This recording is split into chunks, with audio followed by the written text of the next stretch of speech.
Lucas 10:38 diz: Estando eles a caminho, Jesus entrou em uma aldeia, e uma mulher chamada Marta o recebeu em sua casa. Tinha ela uma irmã chamada Maria, que, tendo-se assentado aos pés do Senhor, escutava a sua palavra. Marta se afobava num serviço complicado. Ela se aproximou e disse: Senhor, não te importa que a minha irmã me tenha deixado sozinha a fazer todo o serviço? Dize-lhe, pois, que me ajude. O Senhor lhe respondeu: Marta, Marta, tu te inquietas e te agitas por muitas coisas. Uma só é necessária. Foi Maria quem escolheu a melhor parte. Ela não lhe será tirada. Evangelho do Senhor. Louvado seja o Senhor. Vamos fechar os nossos olhos. Senhor, em nome de Jesus, obrigado pela oportunidade de podermos te louvar e bendizer o teu nome. Perdoa, Pai, os nossos pecados, as nossas falhas e fraquezas. E, por tua misericórdia, fala aos nossos corações. Dai-nos entendimento da tua palavra, para que possamos fazer como fez essa senhora, que prostrada ficou aos teus pés para te ouvir, sempre em nossas vidas. Em nome de Jesus. Amém. Vamos nos sentar.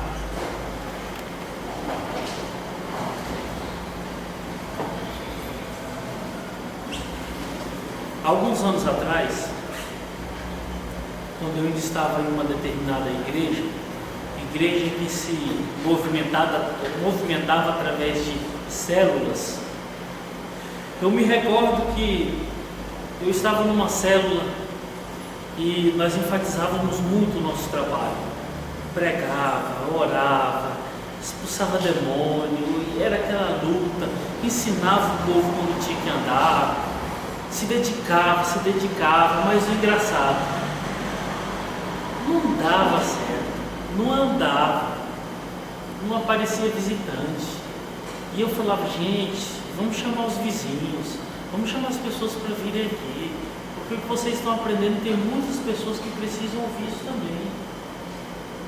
E eu fiquei, e a coisa não crescia. E eu ficava me questionando: Senhor, mas será que o problema está em mim? Rapaz, esse negócio não anda, essa célula não cresce, eu não vou conseguir multiplicar essa célula, já multipliquei algumas outras, essa aqui vai ser um fracasso. Quando eu estava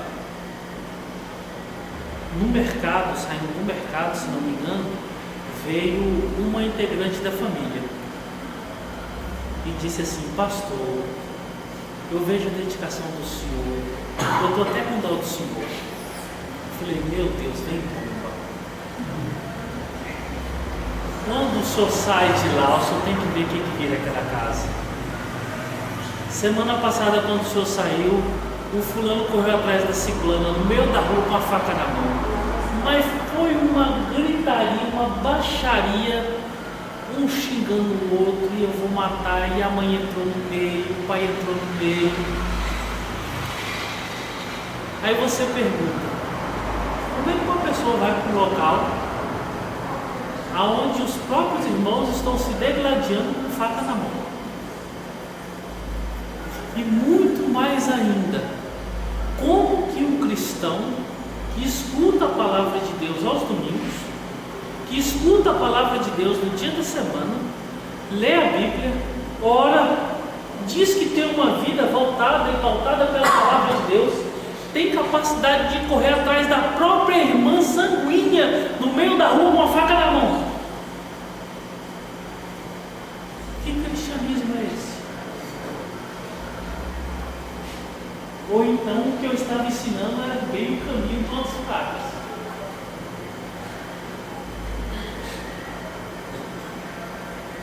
O que esse povo tinha no coração? Foi questionado há um tempo atrás, na nossa paróquia, sobre o que nós estamos praticando,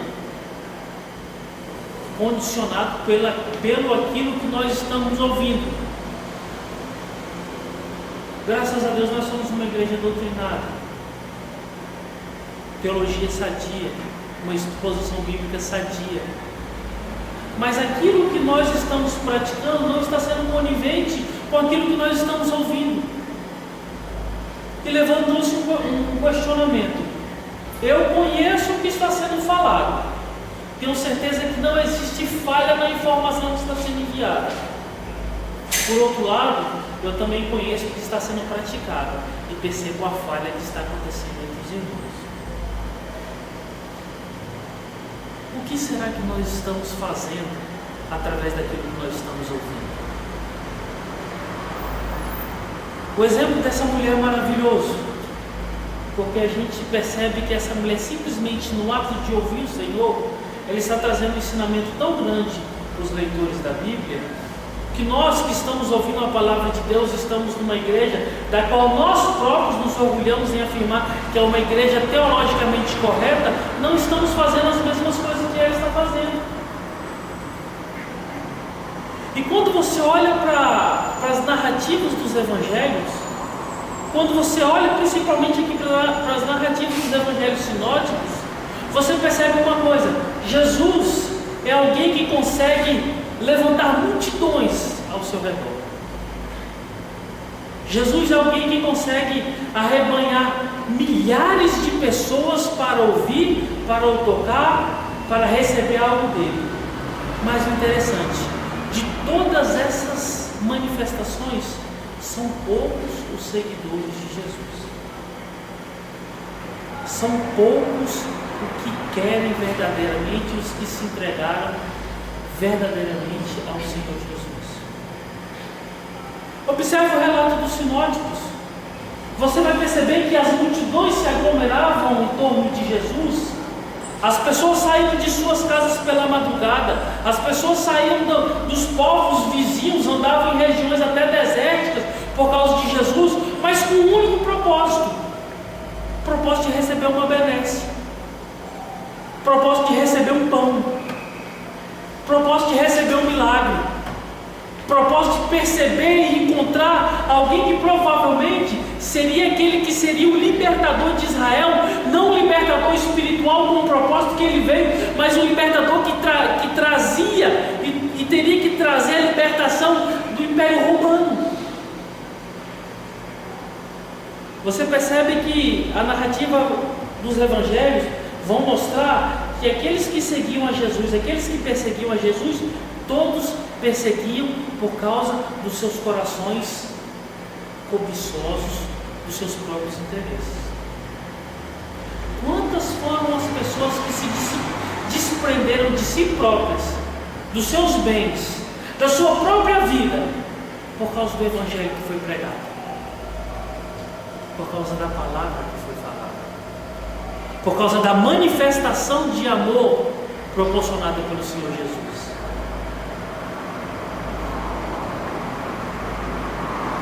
São Lucas faz questão de trazer uma crescente de informações que não está somente contida aqui no capítulo 10, do verso 38 ao verso 40, mas se nós buscarmos um pouco mais atrás, nós vamos perceber que a partir do capítulo 4, do verso 21 ao verso 24, começa a manifestar as pessoas em suas perseguições a Cristo. Perseguições por puro interesse, perseguições e compulsão que satisfaziam e que provavelmente o que eles queriam era satisfazer o seu coração, porque eles começaram a contemplar em Jesus milagres que nunca foram vistos, curas que nunca foram vistas, a autoridade de não falar que nunca foi visto, e a autoridade em ressuscitar mortos que também nunca foram vistos. Isso moveu o coração das pessoas. E ele segue no capítulo 4 mostrando isso. Ele segue mostrando isso no capítulo 5, capítulo 6, capítulo 7, capítulo 10. E no capítulo 10 ele começa com um relato interessante, que é a missão dos 70. E a gente começa a perceber que na missão dos 70 tem algo muito interessante. E quando ele envia os 70, quando ele envia os seus discípulos, ele envia os seus discípulos com uma condição: não leve nada material para o seu suprimento. Vá simplesmente de mãos vazias, porque aqueles que recebem o Evangelho, automaticamente eles recebem vocês próprios, porque quem recebe o Evangelho não tem sua vida por si própria para si, muito menos os seus bens materiais. Aquele que recebe o Evangelho, tudo que é dele é partido para o próximo. Então, quando você evangelizar, entrar numa casa, essa casa for de paz, você vai ter tudo que você necessita naquele local. E você começa a perceber que quando o Senhor Jesus dá essa instrução, Ele está mostrando para os seus discípulos que as pessoas que estão recebendo o Evangelho, as pessoas que estão se convertendo por causa do reino de Deus, são pessoas que são diferentes daquelas que estão seguindo a Jesus. Porque as pessoas que estão seguindo a Jesus, elas não estão seguindo por interesse próprio, por satisfação própria, por algum objetivo a ser alcançado. Mas a pessoa que é alcançada pelo Evangelho, tudo que ela é, não é mais para ela, é para o próximo. A pessoa que recebe a Cristo, tudo que ela tem não é só para ela, é para o próximo. E por isso que ele dá essa instrução: olha, não leve nada, você vai ter tudo que você precisa. E a gente segue a narrativa chegando aqui em Marta e Maria. Marta e Maria, provavelmente aqui no povoado de Betânia. Jesus, provavelmente com alguns convidados, alguns companheiros, a Bíblia não relata, mas ele chega nesse povoado e é recebido por Marta. E vai para a casa de Marta. Chegando lá, ele São Lucas começa a dar informação, verso 38, verso 39, que sua irmã Maria, quando apresentada dentro desse relato, automaticamente, quando encontra o Senhor Jesus, o que ela faz? Vai para os pés do Senhor. Para quê? Para ouvir, para prestar atenção naquilo que ele está falando, para aprender do que ele tem para ensinar. E ele continua no seu relato a partir do verso 40, dizendo que Marta, totalmente ao contrário de Maria, ela vai se preocupar em servir ao Senhor e aqueles que estão com o Senhor. Ela vai se preocupar com seus afazeres. Ela vai se preocupar em poder dar uma reciprocidade àquele que ela recebeu na sua casa. Com isso, você percebe que o autor ele está mostrando que as prioridades se divergem. A prioridade de Maria é ir aos pés do Mestre. A prioridade de Marta é correr para fazer os seus afazeres. Ela, não satisfeita, vai questionar o Senhor Jesus. Observe, ela questiona o Senhor Jesus de uma forma até interessante. Será que o Senhor não está percebendo? Eu estou exausto, estou cansado, estou cheia de afazeres e minha irmã está aos seus pés. Por favor, manda ela me ajudar. E Jesus simplesmente fala para ela: Marta, não precisa de fazer muita coisa. O que precisa ser feito é tão pouco. Mas Maria escolheu a melhor parte, e essa parte não vai ser tirada. Qual é a melhor parte? Estar aos pés do Mestre. E observe, é um relato simples, uma história simples, mas com uma mensagem muito profunda. Por quê? Porque Maria era uma mulher. Se nós analisarmos o conceito sociológico daquela época, a mulher estava num contexto totalmente excluído da sociedade. Ela era totalmente rejeitada pela sociedade. E quando você observa que uma mulher simplesmente deixa de fazer os seus afazeres para estar no meio dos homens, para estar diante de homem e simplesmente se prostrar diante de um homem para escutar as suas palavras, escutar os seus ensinamentos, ela simplesmente está quebrando todo o conceito sociológico daquela época. E observe, como mulher ela tinha suas obrigações, como mulher ela tinha os seus afazeres. A Bíblia não está abrangendo, não está relatando se Jesus estava com várias pessoas, se Jesus estava sozinho, Mas quando a Bíblia relata que Maria estava muito atarefada, significa que tinha alguma coisa para fazer lá dentro. Talvez muita coisa para fazer, porque Marta estava inventando várias e várias coisas para que pudesse servir os seus convidados. Mas sendo pouco ou não sendo pouco, tinha algo para fazer. Mas qual foi a prioridade de Maria? Estar aos pés de Jesus. E aqui o interessante é que os comentaristas dizem que esse ato de estar aos pés de Jesus não é simplesmente uma condição passiva de ouvir e aquietar-se. O ouvir as palavras de Jesus, estar aos pés de Jesus, é uma posição de ouvir e priorizar algo na sua vida. Essa mulher priorizou os pés do Senhor, os ensinamentos do Senhor. Culmina todo o ensinamento aqui. Toda a chave hermenêutica que termina aqui. Muitos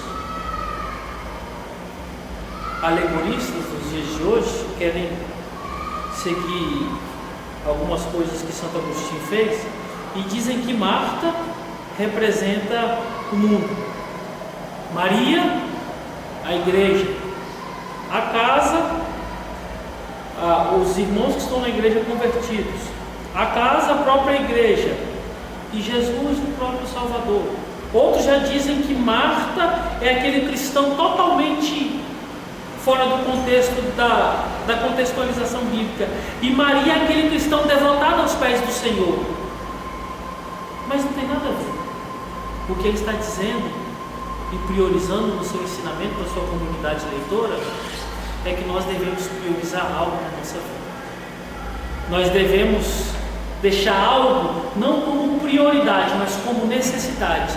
E a nossa única necessidade de vida é estar aos pés de Jesus.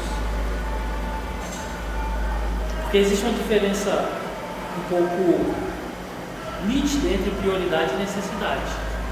Prioridade significa aquilo que eu posso priorizar, colocar em primeiro lugar nas minhas escolhas. E necessidade significa aquilo que eu preciso para ter ou para existir. Jesus não pode ser uma prioridade. Jesus não pode estar dentro de uma lista daquilo que eu posso escolher. Esse vai ser o primeiro, esse vai ser o segundo. Não. Na pessoa de Maria eu começo a ver essa escolha. Eu começo a ver essa opção. Que Jesus não é uma prioridade. Jesus é a necessidade. E por ser a necessidade, Ele é muito maior do que os meus afazeres. Ele é muito maior do que a minha perda de tempo em não ouvir a tua palavra. Ele é muito maior do que qualquer outra coisa que eu possa ter na minha vida. Por isso, eu estou nos seus pés. Agora eu pergunto para vocês, o que é a necessidade da vida de vocês? Será que Cristo é a necessidade de vocês? Você observa tantos cristãos que querem tantas coisas, tanta gente que prioriza e deixa para fazer tudo na frente daquilo que deveria ser daquilo que deveria ser o Evangelho, daquilo que deveria ser o reino. Muitos de nós priorizamos o trabalho ao invés do reino. Muitos de nós priorizamos os nossos relacionamentos ao invés do reino. Muitos de nós priorizamos nossos filhos. Muitos de nós priorizamos os nossos bens. O engraçado é que a palavra do Senhor ainda diz que nós temos que priorizar o reino dos céus e a sua justiça, e todas as outras coisas nos serão acrescentadas. Aí se você, como diz o Ayrton, se você pedir para muitas pessoas fazerem uma lista daquilo que é prioridade ou necessidade na sua vida, a pessoa começa a escrever, e Deus está em último, segundo, terceiro, quarto, quinto lugar. Eu vi uma frase interessante na beirada, na traseira do caminhão, que dizia assim: viver sem Jesus é fácil, difícil é se correr sem Ele. Porque as coisas do mundo nos deixam totalmente perplexos e cegos daquilo que é a nossa necessidade. Jesus é antes da nossa família, irmãos. Jesus é antes do nosso cônjuge. Jesus é antes dos nossos bens. Jesus é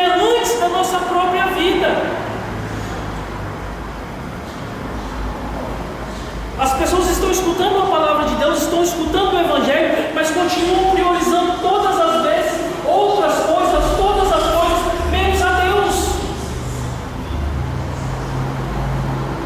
As pessoas estão priorizando as coisas da sua casa. Fulano, por que você não foi para a celebração hoje? Puxa vida, eu tinha que arrumar um quadro na minha parede. Se eu não arrumasse hoje, não tinha nada tão importante na igreja mesmo. Aí eu aproveitei e coloquei um prego na parede para colocar um quadro. Irmão, por que você não foi hoje? Rapaz, hoje foi o Flamengo. Se eu deixar de assistir o Flamengo, puxa, era final do campeonato. Rapaz, por que você não foi? Hoje celebramos a Eucaristia. Rapaz, eu não pude, eu tive que ir lá, porque o cachorrinho da minha filha, eu tive que comprar uma coleira nova para ele. Sabe, são coisas tão pequenas que parece que são tão esdrúxulas, mas se você conversar com determinadas pessoas, não só da nossa igreja, mas em qualquer outro local, você vai perceber que as pessoas estão deixando de se aproximar a Deus, as pessoas estão deixando de ouvir a palavra de Deus, as pessoas estão deixando de participar da Eucaristia por causa de coisa muito menos significante do que isso. E ainda tem coragem de dizer que a prioridade das suas vidas é Jesus. Ainda tem coragem de dizer que a prioridade da sua vida é o reino de Deus. E isso eu estou falando de você vir para a igreja, sentar no banco, ouvir a palavra, cantar e fazer parte da Eucaristia. Agora, se nós começarmos a falar o seguinte: irmão, hoje vai ter evangelismo em conjunto com a igreja, nós vamos visitar determinado local, quantos vão estar conosco? Irmãos, hoje nós vamos fazer uma obra de caridade. Hoje nós vamos ao lar dos velhinhos. Vamos ali abraçar aqueles senhores, aquelas senhoras. Vamos emprestar os nossos ouvidos para dar um pouco de atenção para eles.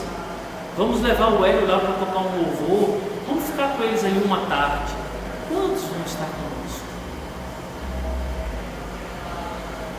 Irmãos, hoje nós vamos visitar um irmão da nossa igreja que está enfermo. Não tem parente nenhum aqui em Brasília. Ele precisa de perceber que alguém se importa com ele. Quantos vão estar aqui para participar disso?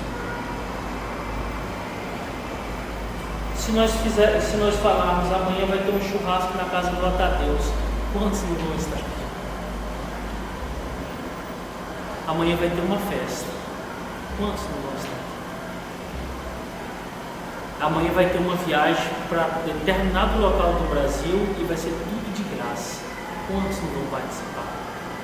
Que amor ao reino é esse? Que prioridade é essa? Que necessidade é essa? Que evangelho é esse? Ou seja, nós estamos priorizando simplesmente aquilo que está fazendo com que o nosso coração se sinta bem. Como aquelas pessoas que caminhavam atrás de Jesus, corriam atrás de Jesus, elas faziam tudo aquilo, elas passavam fome, passavam sede, passavam necessidade, ficavam embaixo de sol, embaixo de chuva, correndo perigo de todos os lados. Para quê? Para ver um milagre. Para quê? Para receber uma graça. Para quê? Para comer pão. Para quê? Para comer peixe. Para quê? Provavelmente veio libertar Israel da escravidão dos romanos. Para quê? Para conseguir o material.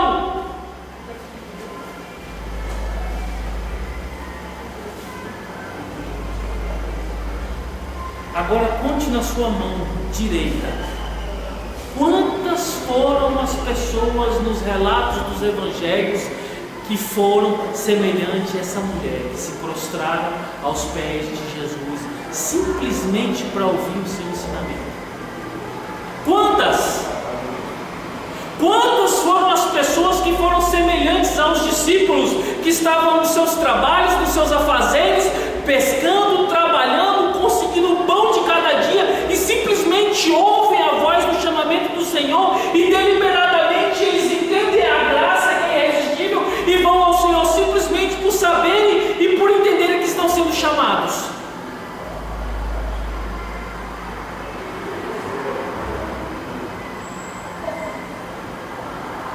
Poucos.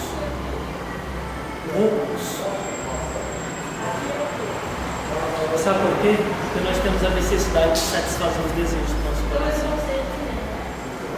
Para que eu vou vir para a igreja? Para escutar alguém ficar pagando sapo para mim? Para escutar que eu não devo ter prosperidade, que eu não devo ter bens, para escutar que minha vida não foi feita para ser feliz, para escutar que eu não fui feito para conquistar, para crescer, para ser alguém reconhecido, para ter alguma coisa. Para que eu vou para a igreja? E simplesmente a maioria de nós só veio para cá para que possamos ser massageados nos nossos corações. E essa mulher deixa todos os seus afazeres para ficar no pé do Mestre, ouvindo as tuas palavras e os teus ensinamentos, mostrando que muito maior do que os seus afazeres é o ensinamento do Mestre, são as palavras do Mestre. O que, irmãos, é maior do que o Mestre na vida de vocês? Talvez seu carro, talvez aquilo que você chama de seu ministério, talvez aquilo que você chama de sua beleza, talvez aquilo que você chama de seu esposo, sua esposa. O que pode ser, o que está sendo maior do que o Mestre? O que você está colocando diante de Deus?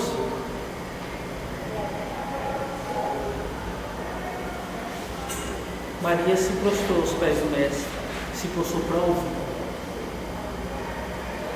E sabe o que é interessante? Tem um outro exemplo no Novo Testamento, também nos Evangelhos. São Lucas é também o autor que vai relatar isso. Observe Zaqueu. Mais uma vez, olhando para a sociedade, para um homem era vergonhoso correr diante da sociedade, diante das pessoas. E o que acontece com Zaqueu quando ele descobre que quem está vindo é Jesus? A Bíblia diz que ele sai numa corrida só para ver o Mestre, não se contentando com essa corrida e sabendo que não poderia estar próximo do Mestre e sabendo que não poderia ver o Mestre, ele sobe em um sicômoro, ele sobe uma árvore para estar perto do Mestre. Ele não se importou com a sua situação vexatória, ele não se importou com a sua posição de pecador, que ele já tinha uma imagem totalmente denegrida. A única coisa que moveu o coração de Zaqueu naquele momento foi de estar próximo ao Mestre, de poder ver o Mestre. Quantos de nós precisamos fazer muito menos, para que possamos contemplar a graça de Deus e não fazemos, porque o Senhor não é a prioridade, não é a necessidade das nossas vidas? Quantos de nós, preferimos ter 10 reais na nossa carteira do que poder estarmos de joelho aos pés do Senhor? Não que 10 reais venha comprar eu estar de joelho aos pés do Senhor, mas muito maior são os 10 reais na minha carteira do que eu de joelho aos pés do Senhor.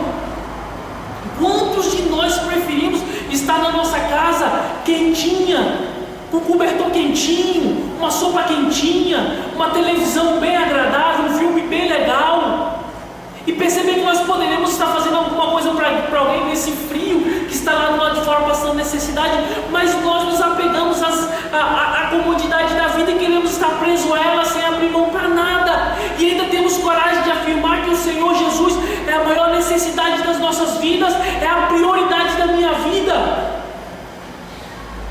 Quantos de nós não paramos de pensar só em nós mesmos? E o pior, quantos que estão vindo para a igreja ouvir o sermão, entra domingo, sai domingo, entra quarta, sai quarta, entra qualquer outro dia, sai qualquer outro dia, e é sermão, e é sermão, e é sermão, e é sermão, e nem assim a pessoa consegue fazer de Jesus a sua necessidade.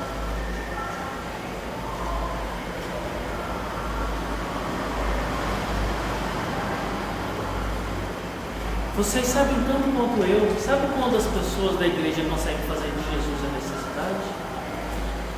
Quando elas se encontram com um câncer, quando elas se encontram com uma bala perdida, quando elas se encontram com um capotamento, quando elas se encontram com a esterilidade, quando elas se encontram com o sofrimento, quando elas se encontram com a dor. Não só as pessoas da igreja, mas parece que o mundo inteiro consegue contemplar a existência de Deus só quando aparecem as necessidades, só quando aparecem as dores, só quando aparece o sofrimento. E esse momento Deus vira tudo. Nesse momento Deus se torna o máximo. Nesse momento Deus é a maior necessidade de todas as pessoas, porque só Ele tem ação sobrenatural de salvar, de aliviar, de trazer renovo. Isso também acontece comigo. Tenho certeza que isso acontece contigo.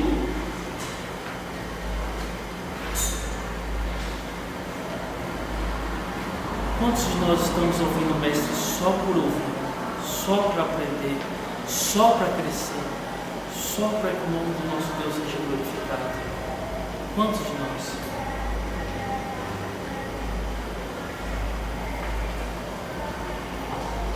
Tem uma outra parte, uma outra pessoa que se chama Marta. A escolha dela é servir. A escolha dela é correr, fazer, agir. Perceba, existem algumas possibilidades. Provavelmente Marta estava tratando os afazeres em relação à comida, a servir o mestre.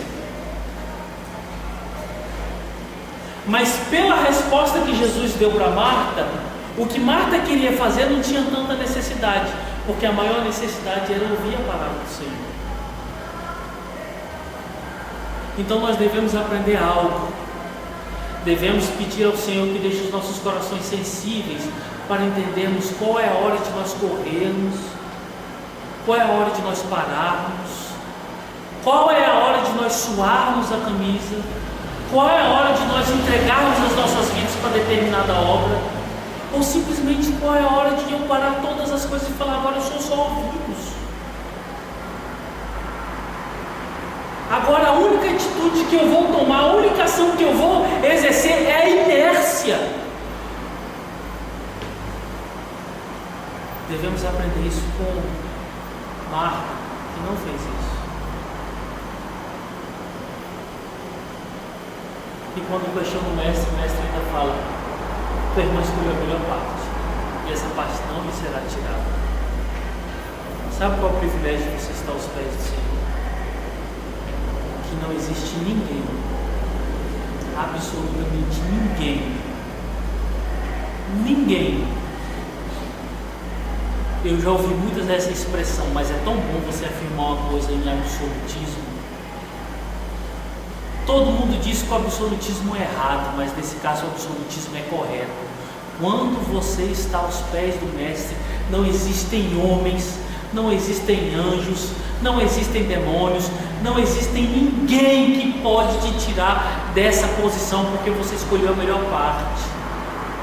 A única pessoa que pode te tirar dos pés do Senhor é o próprio Senhor. Mas a Bíblia diz que aquele que está nas mãos dele jamais será lançado fora. Qual foi a parte que você escolheu? Aonde você está? Qual é a sua necessidade? Quais são as suas prioridades? Comece nisso. Pense nisso. Os afazeres pode deixar para depois. Qualquer outra coisa pode deixar para muito depois. Mas lembre-se, sua necessidade é Cristo. Sua vida é Cristo. Nada mais do que isso. Vamos fechar os nossos olhos. Senhor, em nome de Jesus, perdoa, Senhor, as nossas necessidades que não são necessidades. Perdoa, Senhor, o nosso ímpeto de querermos direcionar as nossas vidas, Senhor, conforme o nosso coração deseja. Senhor, perdoa-nos, Senhor, por sermos tão inquietos, ou mesmo por priorizarmos qualquer coisa, qualquer atividade, qualquer prioridade, e não a Ti. Dai-nos graça para entendermos o Teu Evangelho. Dai-nos graça para vivermos para Ti. E dai-nos graça para sermos semelhante Maria, que, prostrada aos Teus pés, fez de Ti a sua maior necessidade, fez de Ti a sua prioridade, porque melhor são os Teus ensinamentos do que qualquer outra coisa no mundo. Melhor é estar aos Teus pés do que possuir a maior riqueza do mundo. Coloque isso no nosso coração, Senhor, porque se Tu colocares, Pai, certamente nós vamos dar passos mais certos nesse mundo, nessa vida, e cada passo que nós dermos será para a glória do Teu nome, será para o louvor do Teu nome. Tomara, Senhor, que muitas pessoas observem muitas Marias aqui. Pessoas que fazem do Senhor uma necessidade da vida. E que o Senhor possa falar para essas pessoas, no fundo do coração: os meus filhos estão aos meus pés, e dos meus pés eles não vão ser tirados. Dá-nos a humildade, Senhor, de querermos estar aos teus pés, pois o nosso coração quer estar no trono, tirando o Senhor dali e colocando o Senhor para trabalhar para nós. Mas dá-nos a humildade, Senhor, de estarmos aos teus pés, dependentes, pequenos, necessitados, fracos e pecadores. Ajuda-nos, Pai, porque isso é uma obra que só compete a Ti. O nosso coração não permite de nós próprios fazermos isso, mas só pelo Teu poder, em nome de Jesus. Amém.